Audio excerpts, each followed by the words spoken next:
ఈ మధ్యకాలంలో వచ్చే కేసెస్ ఏవి ఎక్కువగా వస్తుంటాయి, ఏవి ఎక్కువగా మీకు అవుతుంటాయి? అంత చేతులు ఎత్తేసిన కేసులు, సపోజ్ హెల్ప్లెస్ మా దగ్గరకు వస్తాయి. ఇప్పుడు రుమటైడ్ ఆర్థరైటిస్ ఉంటుంది. రుమటైడ్ ఆర్థరైటిస్ లో వాళ్ళు కార్టిజాన్ స్టెరాయిడ్స్ పెట్టుంటారు, ఇంకా వీక్ అయిపోయి కిడ్నీ ప్రాబ్లం వచ్చి వాళ్ళు వస్తారు రెఫరెన్స్ పెయిన్స్ తగ్గాలని చెప్పి. బ్యాక్ పెయిన్ లో lumbar spondylitis, disc prolapse, sciatica వాళ్ళు అట్లా నెంబర్ ఆఫ్ కేసెస్ వస్తాయి. సమస్యలకు 100% ట్రీట్మెంట్ గ్యారంటీ. 20 సంవత్సరాల ఎక్స్పీరియన్స్ కలిగిన అంతర్జాతీయ హోమియో వైద్యులు డాక్టర్ బెల్లంకొండ నాగేశ్వరరావు గారి ఆధ్వర్యంలో హోమియో ద్వారా 100% ట్రీట్మెంట్. For appointments 8121998560. మీ ఆరోగ్యం మా భరోసా. మాతృదేవోభవ. శ్రీధరయ్యం యూట్యూబ్ ఛానల్ వీక్షకులకు అందరికీ స్వాగతం, సుస్వాగతం. ఈరోజు మనము 4వ తారీఖు ఫిబ్రవరి నెల 2024 నుండి 10వ తారీఖు 2వ నెల 2024 సంవత్సరం, అంటే ఈ వారం రోజుల పాటు మనకి ఈ తులారాశి వారికి గోచారం ఎలా ఉన్నది, తద్వారా వాటి ఫలితాలు ఏ విధంగా ఉంటాయి, పరిష్కారం ఏమిటి అనేటటువంటి విషయం గురించి మనం తెలుసుకోబోతున్నాము. ఇప్పుడు తులారాశి వారికి మనకి తృతీయంలో కుజ శుక్ర 2 గ్రహాల యొక్క చలనం జరుగుతూ ఉన్నదండి. అయితే ఈ కుజుడు తృతీయంలో మంచి యోగకారకుడు అవుతాడు అంచేత తద్వారా, అలాగే చతుర్థంలో రవి బుధుల యొక్క సంచారం జరుగుతోంది. అలాగే పంచమంలో శని స్వక్షేత్రంలో సంచారం జరుగుతోంది. ఇక షష్ఠమంలో అంటే 6వ స్థానంలో రాహు యొక్క సంచారం జరుగుతోంది. 7వ స్థానంలో గురువు యొక్క సంచారము, వ్యయస్థానంలో కేతు యొక్క సంచారము జరుగుతున్నది. అయితే ఈ సంచారం వల్ల మనకు వచ్చేటటువంటి ఫలితాలు ఏ విధంగా ఉంటాయి అంటే, తృతీయంలో గనక కుజుడు చాలా యోగకారకుడు అవుతాడు. అనేక విషయాలలో మనకి ధన విషయంలో కావచ్చు, చదువు విషయంలో కావచ్చు, మన పిల్లల చదువు విషయంలో కావచ్చు, ధన విషయంలో కావచ్చు, ఆరోగ్య విషయంలో కావచ్చు, ఏ విధంగా చూసుకున్నప్పటికీ కూడా కుజుడు యొక్క పరిపూర్ణమైనటువంటి అనుగ్రహం మన మీద ఉంటుంది. వారం రోజులు కుజుడు మనకి చాలా, ఈ తులారాశి జాతకులకి చాలా అనుకూలమైన ఫలితాలు ఈ వారం రోజులు ఇస్తాడు. అట్లాగే తృతీయంలో శుక్రుడు ఈ యొక్క ఫలితం కూడా మనకి అనుకూలంగానే ఉంటుంది. అక్కడి నుంచి చతుర్థంలోకి వెళుతున్నారు ఆయన 2 రోజుల తర్వాత. వారం అంటే మిగతా 5 రోజులు మనకి ఇంచుమించుగా మనకి మకరంలోకి అంటే చతుర్థ స్థానంలోకి వెళ్తున్నారు. అక్కడికి వెళ్ళినప్పుడు కూడా మనకి తృతీయ చతుర్థ స్థానాలలో కూడా శుక్రుడు మనకు అనుకూలమైనటువంటి ఫలితాలు ఇస్తున్నారు. అలాగే ఇకపోతే చతుర్థంలో రవి బుధుల యొక్క సంచారం జరుగుతోందండి. రవి బుధుల యొక్క సంచారం వల్ల రవి యొక్క సంచారం మనకి ఈ తులారాశి వారికి అనుకూలమైనటువంటి ఫలితాలు ఇవ్వజాలదు. అంచేత ఆ రవి మనకి ఏ ఏ విషయాల్లో కొంచెం ఇబ్బందులు కలగజేస్తారు అని అనుకున్నట్టయితే, ఒక సుఖాలు కలిగేటటువంటి విషయాల్లో కావచ్చు, లేదా ఆరోగ్య కారకుడు కాబట్టి ఆయన ఆరోగ్య విషయంలో కావచ్చు, అలాగే కొంచెం మనకి కుటుంబ వ్యవహారాల్లో ఆ విధమైనటువంటి సౌఖ్యాల విషయంలో అనేక రకాలైనటువంటి చిన్న చిన్న విషయాల్లో ఆయన కొంచెం ఇబ్బంది కలిగించేటటువంటి పరిస్థితి ఉన్నది. అలాగే చతుర్థంలో ఆయనతో పాటుగానే బుధుని యొక్క సంచారం కూడా జరుగుతోంది. బుధుడు మనకి చతుర్థంలో చక్కగా మనకి సహాయ సహకారాలు అందిస్తూ ఉంటారు. మన ఆలోచన విధానం కానీ, లేకపోతే వ్యాపార విషయాల్లో కానీ అన్నీ ముందుకు వెళ్ళేటువంటి అవకాశం ఉంటుంది. వ్యాపారం కావచ్చు, ఉద్యోగం కావచ్చు, ముందుకు వెళ్ళేటువంటి అవకాశం ఉంటుందమ్మా. ఇకపోతే పంచమంలో శని యొక్క సంచారం జరుగుతోంది. పంచమంలో శని స్వక్షేత్రంలో ఉన్నాడు కాబట్టి పంచమక్షేత్రం యొక్క ప్రభావం వల్ల ఏ కొద్దిపాటి కొంచెం మనకు ప్రతికూలమైన ఫలితాలు లభించినప్పటికీ స్వక్షేత్రం మూలాన సాధ్యమైనంత వరకు మనకి సుఫలితాలు అందించేటటువంటి అవకాశమే ఉంటుంది. పంచమ స్థానం కాబట్టి పిల్లలు చదువుకోన విషయంలో కావచ్చు, ఈ జాతకులు తులారాశి జాతకులే కనుక స్టూడెంట్స్గా ఉన్నట్టయితే చదువు విషయంలో వాళ్ళు ఇంకొంచెం ముందుకు వెళ్ళే అవకాశం ఉంటుంది. మన పిల్లలకైతే పిల్లల విషయంలో కూడా కొంచెం చదువు విషయంగా ముందుకు వెళ్ళే అవకాశం ఉంటుంది. అలాగే మిగతా విషయాలు అన్ని విషయాల్లో కూడా పూర్వపుణ్యం కాబట్టి ముందుకు వెళ్ళే అవకాశం ఉంటుంది. అట్లాగే షష్టమంలో రాహు, షష్టమంలో రాహు కనుక మనం తీసుకున్నట్టయితే చాలా యోగకారకుడు అవుతాడండి. మనకి రుణ బాధలు వాటి నుంచి తప్పించుకునే అవకాశం ఉంటుంది. కోర్టు వ్యవహారాలు ఉన్నట్టయితే వాటి నుంచి కూడా బయటపడే అవకాశం ఉంటుంది. అదేవిధంగా సప్తమంలో గురు సంచారం జరుగుతుందండి. సప్తమంలో గురు సంచారం కూడా మనకి ఏ విధంగానూ కొంచెము అనుకూలమైనటువంటి పరిస్థితులు ఉండదు.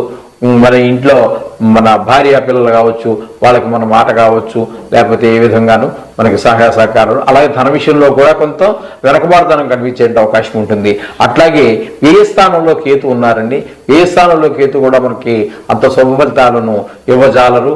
కొంచెం సరి అయిన విధంగా ఆలోచించలేకపోవటం, దైవభక్తి విషయంలో కూడా కొంచెము చేద్దాంలే, వచ్చే వారం చేద్దాంలే అంటే దేవుడి పూజ కూడా మళ్ళీ ఆఫీస్కి వెళ్ళి చేసుకుందాంలే అని చెప్పేసి కొంచెం ఆ విషయంలో కొంచెము నెగ్లెన్సీ అంటే అశ్రద్ధ చేసేటువంటి విషయాలు కూడా ఈ విధంగా జరుగుతూ ఉంటాయి. అందుచేత మీకు ఎక్కువగా మొత్తం చెప్పుకోవాలంటే తులారాశి వారికి ఖచ్చితంగా 5 గ్రహాల యొక్క అనుకూలత చాలా స్పష్టంగా కనబడుతున్నది, 3 గ్రహాల యొక్క ప్రతికూలత కనబడుతుంది. కాబట్టి అందుచేత మనకి తులారాశి వారికి మొత్తం మీద ఈ వారంలో చాలా సుపరిణాలు కనబడతాయండి. దీనిలో అతిశయక్తులు చెప్పేసి వారికి ఏదో లక్షల కోట్లు వస్తాయని చెప్పుకోవాల్సిన పని లేదు. ఎక్కువ గ్రహాలను ప్రతికూలతున్నా కూడా వాళ్ళని ఏదో భయభ్రాంతులు చేయాల్సిన పని లేదండి. సామాన్యంగా బాగా అంటే మొత్తం మీద మిగతా జాతకులు అంటే మిగతా రాశి యొక్క జాతకుల కంటే ఈ జాతకులకు కొంచెం బాగా జరిగే అవకాశం ఉంది. అంతవరకు మాత్రం మనం ఖచ్చితంగా చెప్పుకోవచ్చండి. అతిశయోక్తులు కానీ లేకపోతే అతిగా స్పందించేసి వాళ్ళని భయభ్రాంతులు చేయాల్సిన అవసరం లేదు. ఇది మనం చెప్పుకున్నట్టుగానే మనం ఆ రెమెడీ నవగ్రహ మంత్రాలు చెప్పుకొని దేవుని ప్రార్థించండి. అంతా శుభం జరుగుతుంది. శుభం భూయాత్. శ్రీధరయ్యం యూట్యూబ్ ఛానల్ వీక్షకులందరికీ కూడా స్వాగతం, సుస్వాగతం. ఈ రోజున మనం 4/2 అంటే ఫిబ్రవరి 2024 నుండి 10వ తారీఖు 2వ నెల ఫిబ్రవరి 2024 వరకు వార ఫలితాలు, మేషరాశి వారికి వార ఫలితాలు ఎలా ఉన్నాయి, గోచారం ఎట్లా ఉంది, ఆ గోచారం వల్ల వచ్చేటటువంటి ఫలితం ఏంటి, ఆ ఫలితాల వల్ల మనం ఏ విధమైనటువంటి జాగ్రత్తలు తీసుకోవాలి, ఏ విషయాల్లో అప్రమత్తంగా ఉండాలి, ఏ విషయాల్లో కొంచెం అటు ఇటు ఉన్నప్పటికీ పర్వాలేదు అనేటటువంటి విషయాన్ని మనం తెలుసుకోకపోతున్నాము. కేవలం గోచారం మాత్రమే ఇది. జాతకాలతో అనుసంధానం చేసుకోండి. మీకు చక్కటి ఫలితాలన్నీ కూడా మీకు కలిసి వస్తాయి. దాని ప్రకారంగా మొత్తం అప్పుడు మనం పూర్తి పరిష్కారాలు చేసుకోవడానికి అవకాశం ఉంటుంది. ఇప్పుడు మేషరాశి వారికి జన్మంలో అంటే రాశిలోనే గురువు ఉన్నారు. అట్లాగే షష్టమంలో కేతు యొక్క గ్రహ సంచారం జరుగుతున్నదండి. అట్లాగే భాగ్యస్థానంలో కుజ సంచారం జరుగుతోంది. అయితే ఈ కుజుడు 6వ తారీఖు వరకు మాత్రమే మనకి ఇక్కడ భాగ్యంలో సంచారం జరుగుతున్నది. అంటే ఇక్కడ ధనుసు రాశిలో సంచారం జరుగుతున్నది. తదుపరి ఆయన మకరంలోనికి ప్రవేశిస్తారు. అప్పటి నుంచి కొంచెం ఫలితాలు మారేటటువంటివి అవకాశం ఉన్నది. అంటే 9 అంటే మనం చెప్పుకునేదే 10వ తారీఖు వరకు. కాబట్టి 9వ తారీఖు 10వ తారీఖు 2 రోజులు మాత్రమే ఆయన మకరంలో సంచారం జరుగుతూ ఉంటుంది. అయినప్పటికీ కూడా పెద్ద తేడా ఏమీ కనబడదండి. కుజుడు 9 భాగ్యంలోనూ శుభ ఫలితాలను ఇవ్వజాలడు. అట్లాగే 10లో సంచారం కూడా మనకి శుభ ఫలితాలను ఇవ్వరు. దాని గురించి కూడా పెద్దగా పట్టించుకోవాల్సిన పని లేదు. ఇకపోతే ఈ భాగ్యంలోనే మనకి శుక్రుని యొక్క సంచారం కూడా జరుగుతోందండి. శుక్రుని యొక్క సంచారము మనకి అది కూడా మనకి అంతగా ఫలితాలను ఇవ్వజాలదండి. శుక్రుడు సంచారం కూడా గోచారంలో సుఫలితాలు ఇవ్వజాలదు. దశమంలో రవి బుధ 2 గ్రహాల యొక్క సంచారం జరుగుతున్నది. ఇకపోతే ఏకాదశంలో శని స్వక్షేత్రంలో సంచారం జరుగుతోంది. అది మాత్రం చాలా ఏకాదశి అనే ఒక శుభపరిణామం అయితే స్వక్షేత్రం అనేటటువంటిది మరొక శుభపరిణామం. అంచేత చాలా చక్కటి ఫలితాన్ని ఇస్తుంది. ఇక రవి దశమంలో సంచారం చేస్తున్నామని చెప్పుకున్నాం కదా, రవి గురించి మనం చెప్పుకోలేదు. రవి కూడా మనకి దశమంలో మంచి శుభ ఫలితాలు ఇస్తారు. అట్లాగే ఇకపోతే వ్యయస్థానంలో రాహు సంచారం జరుగుతోందండి. వ్యయస్థానంలో రాహు సంచారం అంత శుభ ఫలితాలను ఇవ్వజాలదు. అందుచేత మనకి ఇప్పుడు ముఖ్యంగా ఈ రాశి వారికి మనం తీసుకున్నట్టయితే బుధుడు, కేతువు, రవి, శని ఈ 4 గ్రహాలు మనకి అనుకూలమైనటువంటి ఫలితాలు ఇస్తూ ఉన్నాయి ఈ వారం రోజుల్లో. తర్వాత ఇక అశుభంగా గురువు, శుక్రుడు, కుజుడు, రాహు ఇవి అశుభ ఫలితాలు ఇస్తున్నాయి. చంద్రుడి గురించి మనం చెప్పుకునేది ఏం లేదు, ఎందుకంటే ఆయన 2.5 రోజులకే మారిపోతూ ఉంటారు కాబట్టి. అందుచేత మనకి 4 గ్రహాలు అటున్నా 4 గ్రహాలు ఇటు ఉన్నాయి. మనకి చెప్పుకోవాలి అంటే మనకి మంచి ఫలితాలనే ఇవ్వడానికి సమర్థతగా ఉన్నది. గోచార ప్రకారంగా గ్రహాల యొక్క సంచారం మనకి సుఫలితాలను ఇవ్వడానికి అవకాశం ఉన్నది. అయితే ఒక్కొక్క గ్రహం గురించి విడిగా మనం చెప్పుకోవాలంటే 1లో గురువు వల్ల మనకి కొంచెము అనారోగ్యం చేసేటటువంటివి వ్యవహారము, కొంచెము మానసికంగా కొంచెం సరి అయినటువంటి నిలకడలేనటువంటి విధానము కనిపిస్తూ ఉంటుంది. ఇక 9లో 6లో మనకి కేతు యొక్క సంచారం జరుగుతోందండి. అది చాలా శుభపరిణామాలు ఇస్తూ ఉంటుంది మనకి. అంటే అప్పుల విషయంలో కానివ్వండి, రుణం విషయాల్లో కానివ్వండి, ఇటువంటి విషయాలన్నింటిలో కూడా రోగాలు, ఇటువంటి విషయాలన్నింటిలో ఆయన రోగాలు రాకుండా కాపాడుతాడు. రుణాలు ఏమైనా మనం చేయదలుచుకుంటే ఆ రుణాలు కొడతాయి. ఒకవేళ మీరు ఇచ్చినటువంటి రుణాలు ఏమైనా ఉన్నట్టయితే మనకి తిరిగి వాపసు వస్తాయి. ఇటువంటి ఆరోగ్య సమస్య కూడా కొంచెం కేతు వల్ల మనకి చక్కటి పరిణామాలు ఉంటాయి. చక్కగానే మనకి ఆరోగ్య విషయంలో ఆయన చాలా సహకారం అందజేస్తూ ఉంటారు. అలాగే భాగ్యంలో కుజుడు చెప్పుకున్నాం కదండి, 6వ తారీఖు వరకు మాత్రం అక్కడ సంచారం చేస్తున్నారు. తదుపరి భాగ్యం దశముల్లోకి వస్తున్నారు. ఆయన ఆ దశముల్లోకి వచ్చిన వల్ల కానీ ఏమి ప్రయోజనం లేదండి. 9లో ఏ విధమైనటువంటి మనకి ఏ విధంగా సహకరించజాలరో అదేవిధంగా దశముల్లో కూడా మనకి సహకరించజాలడండి. ఆయన 9లో ఉన్న దశముల్లో ఉన్నా కూడా మనకి ఏ విధమైనటువంటి శుభ పరిణామాలు ఆయన వల్ల మనకి కలగవు దశముల్లో. కాబట్టి వృత్తి ఉద్యోగాల్లో కావచ్చు లేకపోతే వ్యాపారంలో అటువంటి విషయాల్లో మనకి అంత శుభ పరిణామాలు ఏమీ కలగజాలవండి మనకి దశముల్లో ప్రవేశించాక. ఇకపోతే దశముల్లో రవి మనకి ఆరోగ్య విషయంలో బాగా పనిచేస్తాడు. అట్లాగే చాలా చక్కటి ఫలితాలన్నీ ఇవ్వడానికి సమర్థుడవుతూ ఉంటాడు. ఇక శుక్రుడు కూడా మనకి భాగ్యంలో కుజుడితో పాటు సంచారం చేస్తున్నారు. కుజ శుక్ర సంయోగం అనేటువంటిది వాళ్ళిద్దరూ ఒక రాశిలో ఉండటం అనేటువంటిది మంచి ఫలితాన్ని ఇవ్వచ్చు మామూలుగా జనరల్గా. ఎందుకంటే ఆయన 3 వంతులు 75% వేసుకోండి, 75% నైసర్గికమైనటువంటి పాపగ్రహంగా మన శాస్త్రం చెబుతోంది. ఈయన 75% 75% శాతము శుభగ్రహంగా ఉంటూ ఉంటారు.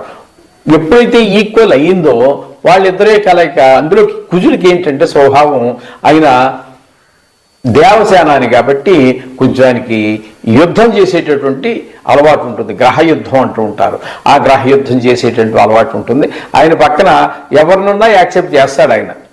రవితో అంటే రవి అంటే మహారాజు నవగ్రహాలకి, ఆయనతో యుద్ధం చేయడు. కానీ మిగతా ఏ గ్రహం ఉన్నప్పటికీ కూడా వారితోటి ఆయనకి సయోధ్య కుదరదండి. కొంతమంది మిత్రగ్రహాలు ఉన్నాయి, వాటితో వదిలేసేయండి. ఈ శత్రుగ్రహాలు ఏమైనా ఉన్నట్లయితే ఆయన ఖచ్చితంగా వారితో యుద్ధం చేయడం జరుగుతుంటుంది. అది కొంచెము వారిద్దరే కలయిక మన మీద కొంచెం ప్రభావం పడుతూ ఉంటుంది. అయితే ఈ శుక్రుడు మాత్రం మనకి కొంచెము శుభ పరిణామాల్లో ఇవ్వడానికి భాగ్యంలో ఇవ్వజాలడండి. ఇకపోయినట్టయితే రవితో పాటుగా దశముల్లో బుధుడు కూడా కలిసి ఉన్నాడు. దశముల్లో బుధుడు ఉండటం, రవితో కలిసి ఉండటము అంచేత కొంచెము మనకి రవి బుధుల కలయిక ఎప్పుడు సహజంగానే జరుగుతూ ఉంటుంది.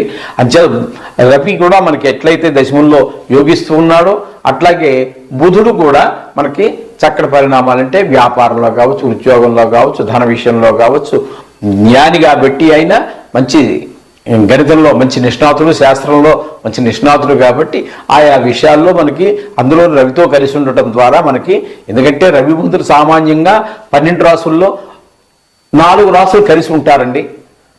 4 రాసుల్లో రవి ముందుంటాడు, 4 రాసుల్లో బుధుడు ముందుంటాడు. ఈ విధంగా 12 రాసుల్లో వాళ్ళిద్దరూ కలిసి ఇంచుమించుగా వాళ్ళిద్దరికి మధ్యలో ఒక్క రాశి కూడా వ్యవధి ఉండరాదు. ఒకవేళ ఎవరైనా దాన్ని తీసుకొచ్చి మీ దగ్గరికి ఏదో చార్ట్ మా గురువు గారు వేశారండి, మా ఊర్లో వేశారండి అని చెప్పి మీ దగ్గరికి తీసుకొస్తే దాన్ని చూడండి.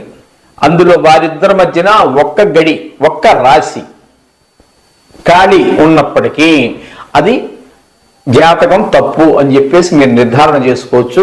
దాన్ని చక్కగా పక్కన పెట్టేసి మళ్ళీ మీరు పూర్తిగా అలాగా చేసుకోవాలి. ఈ విధమైనటువంటి వాళ్ళిద్దరి యొక్క కలయిక ఆ విధంగా ఉంటుంది. వారిద్దరూ కూడా దశముల్లో మీకు చక్కటి ఫలితాన్ని ఇస్తారు. ఉద్యోగంలో, వ్యాపారంలో, ధన విషయంలో, మంచి ఆలోచన విధానంలో అన్నిటికీ కూడా ఆ రవి బుధులు మీకు చక్కటి పరిణామాలు ఇస్తూ ఉన్నారు. ఇక ఏకాదశిలో చెప్పవలసినటువంటి పని లేదు. ఏకాదశి స్థానంలో చాలా శుభప్రదమైనటువంటి స్థానం అది. అయితే అందరూ స్వక్షేత్రంలో శని ఉండటం అనేటువంటిది మరింత విశేషం. ఆయన కూడా మీకు అన్ని రకాలుగాను అన్ని విషయాల్లోనూ కూడా ఉద్యోగం కావచ్చు, కుటుంబ విషయం కావచ్చు, వ్యాపారం కావచ్చు, వ్యవసాయం కావచ్చు, ఇంకా రకరకాల వృత్తులు ఎన్నో ఉన్నాయి. మనకు తెలిసినవి, తెలియనివి అనేక రకాల కొత్త కొత్త పూర్వకాలం లేనటువంటి వృత్తులు ఎన్నో ఎన్నో ఎన్నో కొత్తగా ఈ మధ్య ఈ సాఫ్ట్వేర్లు ఏవో వచ్చాక అవన్నీ ఏవోవో వచ్చేసాయి. వాటిలో ఉన్నవాళ్ళు కానీ అన్ని రంగాల వారికి వారు ఏ రంగం ఈ రంగం అనేటువంటి మీరు ఆలోచించాల్సిన పని లేదండి. ఏ రంగంలో ఉన్నప్పటికీ కూడా ఆ శని మహానుభావుడు వారికి అన్ని రకాల సంఘాలు సహాయ సహకారాలు అందిస్తూ ఉంటారు. వాడు చేసేటువంటి ప్రతి ప్రయత్నము కూడా ముందుకే వెళ్తూ ఉంటుంది. ఈ విధంగా శని యొక్క సంచారం జరుగుతూ ఉంటుంది. ఇక వ్యయంలో కనుక మనం తీసుకున్నట్టయితే రాహు సంచారం జరుగుతోందండి. వ్యయంలో రాహు సంచారం కూడా మనకి అంత మంచి శుభపరిణామాలు ఇవ్వజాలదు. ఆయన కేవలం కొన్ని ప్రత్యేకమైనటువంటి కొన్ని రాసుల్లో మాత్రమే ఈ రాహువు, కేతు, శని అనేటటువంటి వారు కొన్ని సుఫలితాలు ఇవ్వడం జరుగుతూ ఉంటుంది. ఆ విధంగా రాహు కూడా వ్యయంలో సంచారం ఉంది, మనకు శుభఫలితాన్ని ఇవ్వదు. వచ్చేటటువంటి ధనం ఖర్చు కానివ్వండి, లేకపోతే మన ఆలోచన ధోరణిలో కానివ్వండి, లేకపోతే చిన్ని వ్యవహారాలు ఉంటాయి కదా, వ్యాపారతో వ్యవహారంలో వీటి విషయాల్లో కానివ్వండి, మనకి ఏ విధమైన తోడ్పాటు ఆయన అందించజాలరండి. ఈ విధంగా ఈ 9 గ్రహాల యొక్క సంచారము ఆయా రాసులను బట్టి మనం సశాస్త్రీయంగానే చెప్పుకోవడం జరుగుతుంది. ఇది చక్కగా చూడండి.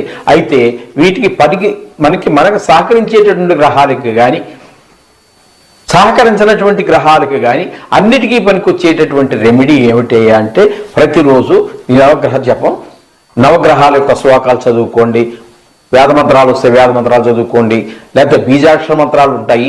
ఆ బీజాక్షర మంత్రాలు మీకు ఏమైనా తెలుసుంటే, లేదంటే కొంచెం ఈజీగా ఉంటాయి కాబట్టి, ఈజీ ఉందిలేండి, కొంచెం సులువే, కానీ అది కూడా కొంచెం కొన్ని అన్ని కూడా ద్విత్వాక్షరాలు, సంయుక్తాక్షరాలు ఎక్కువగా ఉంటూ ఉంటాయి. వాటిని ఖచ్చితంగా పలకగలిగితేనే పలకండి. లేకపోతే కొన్ని ఈ బీజాక్షరాలు మిగతా వాటికంటే స్పీడ్గా పనిచేసినప్పటికీ మనం ఏమాత్రం తప్పుగా పలికినప్పటికీ కొంచెము వ్యతిరేక ఫలితాలు ఇచ్చేట అవకాశం ఉంటుంది. అందుచేత ఖచ్చితంగా దీన్ని మనం ఉన్నట్టు పలకగలము అనుకుంటేనే బీజాక్షరాల దగ్గరికి వెళ్ళండి. లేదంటే దాన్ని వదిలిపెట్టి మామూలు మన శ్లోకం ఉంది కదండి, ఆ శ్లోకాలు చదువుకోండి. అలాగే మీ ఇష్టదైవాన్ని ప్రార్థించుకోండి. ఈ విధంగా జరిగినట్టయితే అంతా మీకు శుభమే జరుగుతుంది. దీని గురించి భయపడక్కర్లేదు. జాతకంతో పాటు అనుసంధానం చేసుకోండి. శుభం భూయాత్.